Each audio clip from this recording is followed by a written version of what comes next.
Muito bom dia, boa tarde, boa noite, boa madrugada. Sejam todos bem-vindos ao Núcleo de Estudos Espíritas e Jurídicos Gesiel. Tudo que vem de Deus é jurídico, porque é lei. E sendo lei, é a ligação dele para conosco. E o nosso papel é estudar as leis feitas por ele, as leis naturais que estão nos mandamentos, nos evangelhos de Jesus e nas obras básicas da doutrina dos espíritos superiores, doutrina espírita. Nosso papel é cumprir essas leis. Mas entre conhecer e cumprir existe um espaço pedagógico muito grande. Hoje nós vamos fazer um estudo deste livro maravilhoso, seguríssimo, porque aqui não tem palestra nem palestrantes. Aqui tem professor, 40 anos, desde 1968. E o professor tira dos livros seguros o material seguro para os seus irmãos, seus alunos. De Rodolfo Caligares, O Sermão da Montanha, editora FEB, Federação Espírita Brasileira. Guardar os mandamentos de Deus. O primeiro papel do cristão é conhecer o seu Criador. Mas não é conhecer pessoalmente, apertando a mão, abraçando. Não, é conhecer através da sua obra, das suas leis, das normas que ele deixou muito bem escritas para nós. Nos mandamentos recebidos por Moisés, nos 4 evangelhos deixados por Jesus Cristo e pelas obras espíritas, 5 obras básicas, o Consolador prometido, conforme ele mesmo anunciou no apóstolo João. Qualquer, pois, que violar um desses mínimos mandamentos e assim ensinar aos homens, será chamado o menor no reino dos céus. Mas o que os guardar e ensinar a guardá-los, esse será reputado grande no reino dos céus. Mateus 5,19. Então, aquele que souber guardar, só guarda quem estuda de 1 a 4 horas por dia os livros seguros. Só guarda quem estuda, quem faz reflexão, quem treina na mente e treina na vida e exercita na sua vida. Esse guarda e automaticamente está passando para os seus semelhantes. Mandamentos, diz Rodolfo Caligares, estudiosíssimo das leis de Deus, do Evangelho de Jesus e das obras espíritas seguras. Mandamentos são os princípios éticos transmitidos por Deus aos homens de todos os tempos, através de emissários chamados profetas. Mandamentos são os princípios éticos transmitidos por Deus aos homens de todos os tempos, através de emissários chamados profetas.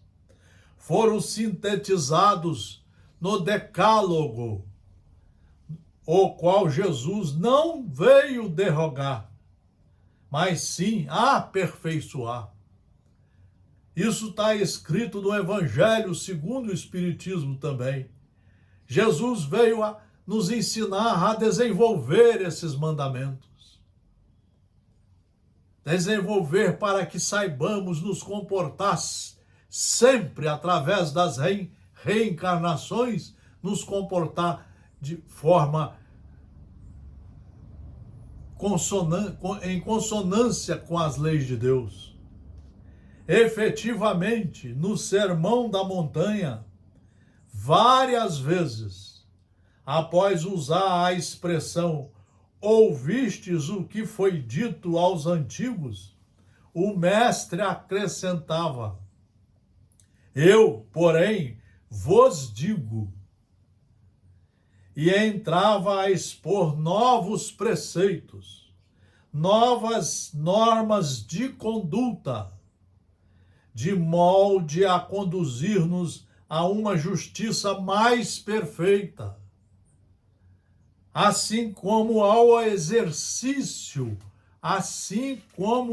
exercício da misericórdia e da fraternidade universal, sentimentos esses quase desconhecidos até então. Jesus veio mostrar aos homens, às criaturas, através do seu evangelho. Hoje todo o seu material está gravado no Evangelho segundo o Espiritismo.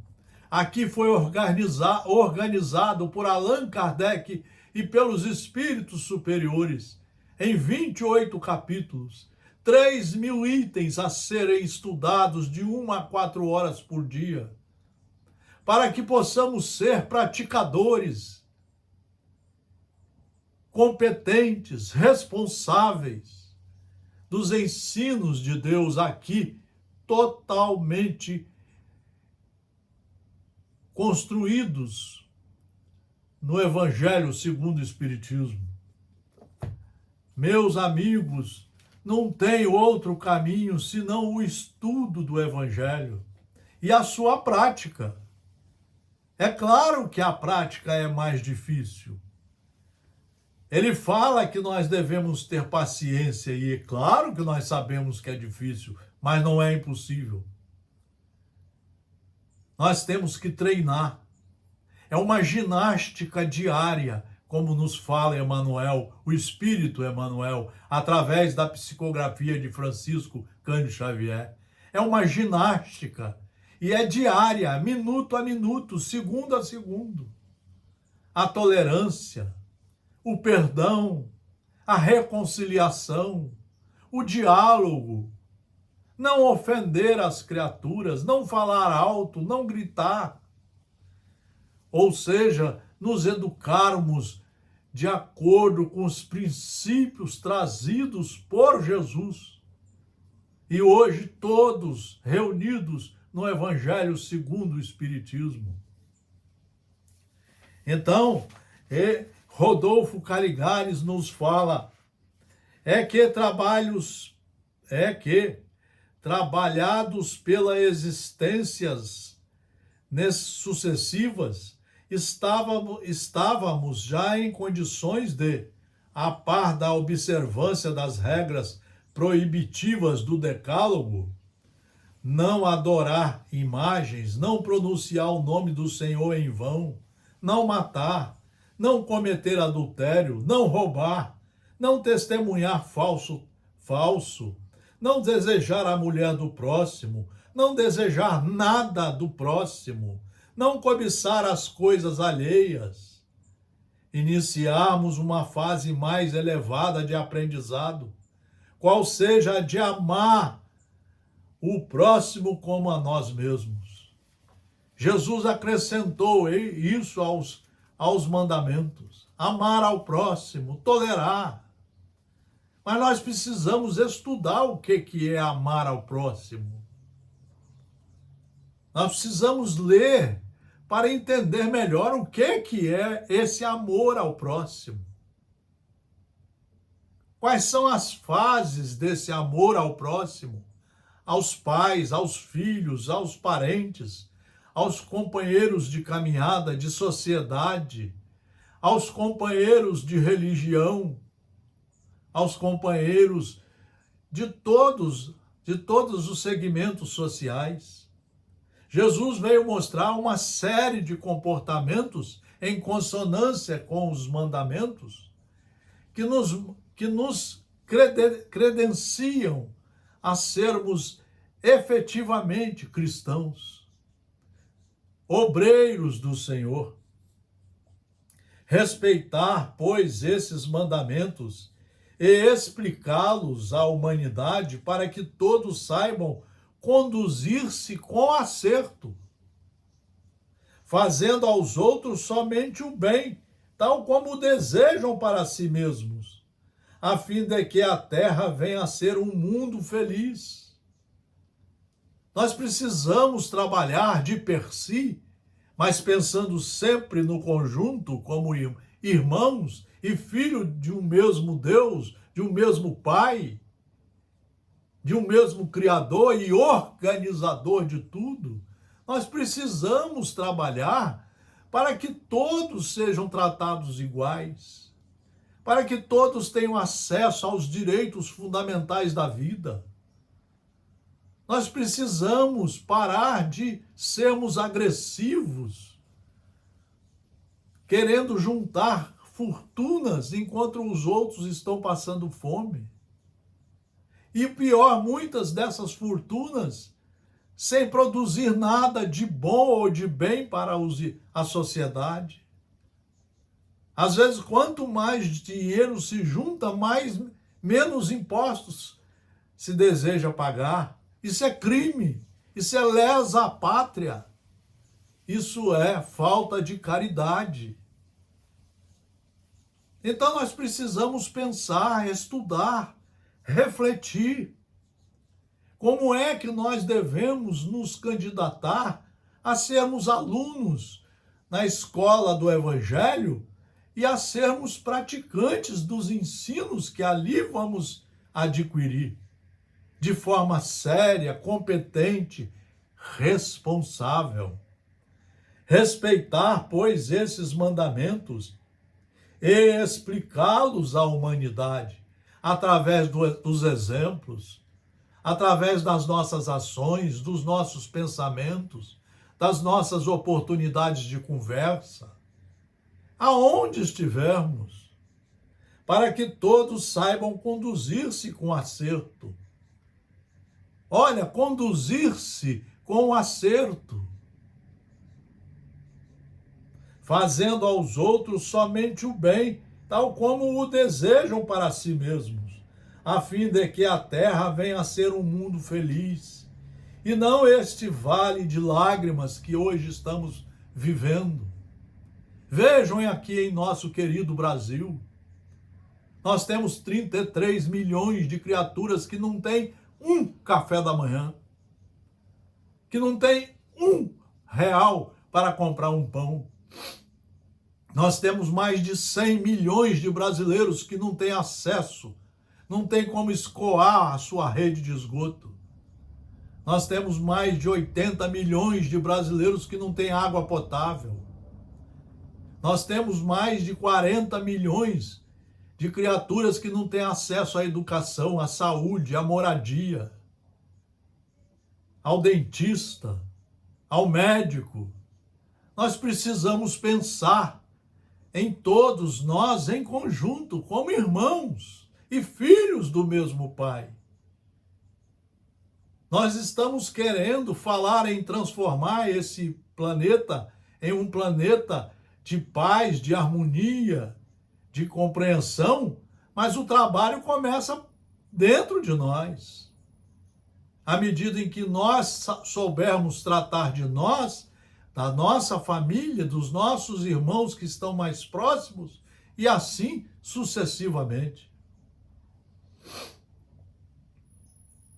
Então, a terra vem a ser um mundo feliz e não esse vale de lágrimas, de dores. Vejam, o nosso querido e amado Brasil é o primeiro do mundo a matar as criaturas por revólver e faca. Somos o primeiro consumidor de cocaína e de outras drogas que por aí existem. Somos o primeiro consumidor de álcool, alcoólicos, o vinho, a cachaça e a cerveja. E é óbvio que quem toma uma taça por dia é alcoólatra, sim. Então, nós precisamos olhar isso melhor. Precisamos pensar melhor no que estamos fazendo, porque todos nós ficamos aqui um período curto e certo. Todos vão morrer, mas a individualidade de todos continua. Cada um vai responder imediatamente pelas suas obras, as boas e as ruins. Esse vale de lágrimas, onde as dores e as aflições sobrelevam as alegrias, constitui dever de quantos tenham perlustrado as páginas sublimes do Evangelho. Nós precisamos pensar um pouco melhor qual é o papel da religião, qual é o papel da família, qual é o papel do serviço público, do serviço privado, qual é o papel da política. Será que a religião é para continuar essas brigas terríveis que estão havendo, em que a religião tem grupos, e cada grupo, um não fala com o outro, um não quer saber do outro, um não conversa com o outro, não dialoga com o outro, nem perdoa? Será que isso é religião? Será que a política é essa de incentivar a comprar armas? A cada um a ter 10 armas em casa, até granadas, a não cumprir as leis que estão em vigor, a não respeitar a ciência, a não tomar vacinas. Será que isto é política? Será que isto é ser cristão?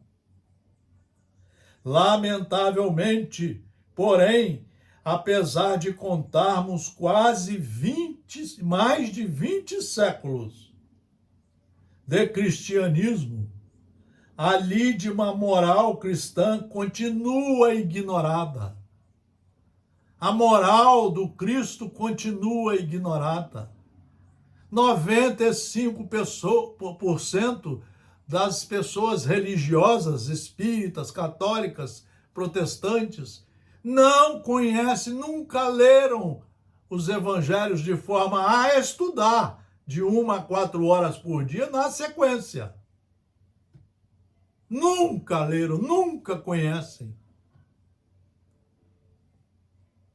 Lamentavelmente, porém, apesar de contarmos quase 20 séculos, mais de 20 séculos de cristianismo, a lídima moral cristã continua ignorada e, por isso, descumprida, substituída que foi por uma série de teorias esdrúxulas, confusas e contraditórias, engendradas pela teologia, pela política mal nascida, teorias que só têm lançado a confusão entre os homens, obstando a quem se aproxime, se estimem e se estendam a mão.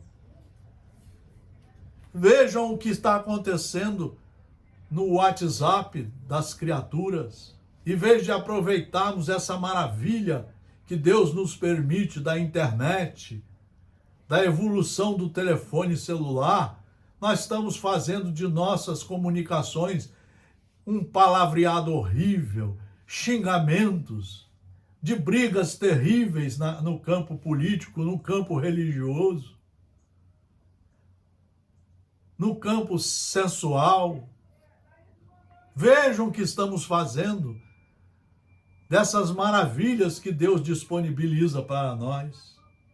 E o pior disso tudo é que, contrariando frontalmente a recomendação do Cristo, no texto em epígrafe, muitas igrejas que se acreditam assistidas pelo Espírito Santo, além de se omitirem no trabalho de edificação da humanidade, acenam-lhe com a salvação exclusivamente pela adesão a esta ou aquela regra de fé, ou pela simples submissão a determinados sacramentos, chegando algumas ao cúmulo de ensinar que as boas obras, ou seja, o espírito de serviço, pregado e exemplificado por Jesus, nada valem ou são de só menos importância aos olhos de Deus. A maioria das religiões estão esquecendo de estudar Deus através de Jesus Cristo, de Paulo de Tarso, dos mandamentos de Moisés, das obras básicas da doutrina espírita, dos mais de 150 livros seguros, todos já lidos por nós e aqui colocados, para lermos, estudarmos, refletirmos e mudarmos de uma criatura velha, enjoada, briguenta, arcaica, de mudarmos para um ser integral, um homem e uma mulher que saibam quem é Deus, quem é Jesus, que saibam estudar as suas leis, exercitá-las e cumpri-las, mudando a face nossa na sociedade e a face do mundo. Com tais doutrinas, evidentemente longe de contribuírem para que os homens busquem aprimorar seu caráter, no esforço diuturno por desvencilhar-se de suas fraquezas e inferioridades, levam-nos a uma completa acomodação com as misérias deste mundo, tornando-os indiferentes aos ideais superiores pelos quais devem viver quantos almejam a glória de ser cristãos. Ser cristão é conhecer o Evangelho na ponta da língua e aplicá-lo em todas as suas medidas, em todos os seus segundos de vida, no trabalho, na religião, na família, na sociedade, no lazer.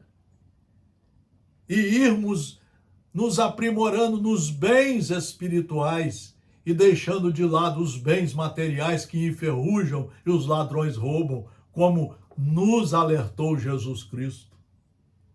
Com efeito, se no campo da física é preciso o emprego da força para vencer a inércia, como há de a humanidade sair do marasmo espiritual em que se encontra sem um forte estímulo para o bem, sem que a façam ciente e consciente de sua responsabilidade pessoal, e que a cada um será dado segundo as próprias obras.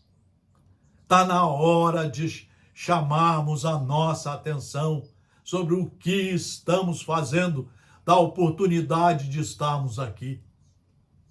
Porque todos seremos levados por um caixão para baixo da terra, mas o Espírito continuará com todas as suas obras. É aí que muitos se assustam, porque acham que com a morte o nada chegou. Não existe o nada. A vida continua. E você vai continuar estudando, trabalhando e se preparando para as próximas encarnações, com tarefas muito especiais no que diz respeito ao seu estudo, às suas correções, ao seu enquadramento nas leis e rumar de forma segura para a perfeição. Meditemos seriamente sobre isso, porquanto, qual seja a nossa maneira de proceder e de orientar nossos irmãos no tocante ao necessário cumprimento da lei, tal será a nossa sorte nos planos da espiritualidade. É por isso que nós temos o 4º livro da obra espírita. Espiritismo são 5 livros. O céu e o inferno. Vocês vão ver na primeira parte, a parte de textos teóricos, filosóficos, profundos, mostrando como que é a vida criada por Deus. E na segunda parte, os depoimentos de nossos irmãos que desencarnam e voltam para mostrar como é a pedagogia da continuidade da vida após a morte. Como é a preparação para novas reencarnações. Qual é o papel das reencarnações? Como funciona a lei de justiça, a lei de causa e efeito? Como funciona a felicidade que todos querem, mas não querem estudar e seguir os seus passos? Na orientação trazida por Moisés, por Jesus Cristo, por Paulo de Tarso, pelas obras espíritas seguras, as 5 obras básicas da doutrina espírita. O Espiritismo veio para colaborar com o cristianismo primitivo, explicando como funciona a metodologia, como funciona ou como funcionam as leis, para que você comece desde já a se enquadrar nelas, começando uma nova caminhada de um aluno responsável, de um trabalhador responsável, de um filho que sabe respeitar as leis feitas pelo seu Criador. Muito obrigado pela atenção. Pensemos muito no que estamos fazendo. Pensemos muito. O material está aqui, à disposição. Só não vê, só não estuda de 1 a 4 horas todo dia, quem não quiser. Fraternal abraço. Tudo de bom. Muito obrigado pela atenção dada ao nosso núcleo de estudos espíritas e jurídicos Gesiel, com material no Instagram, no YouTube e no Facebook. Muito obrigado. Grande abraço, fraternal abraço. Tudo de bom.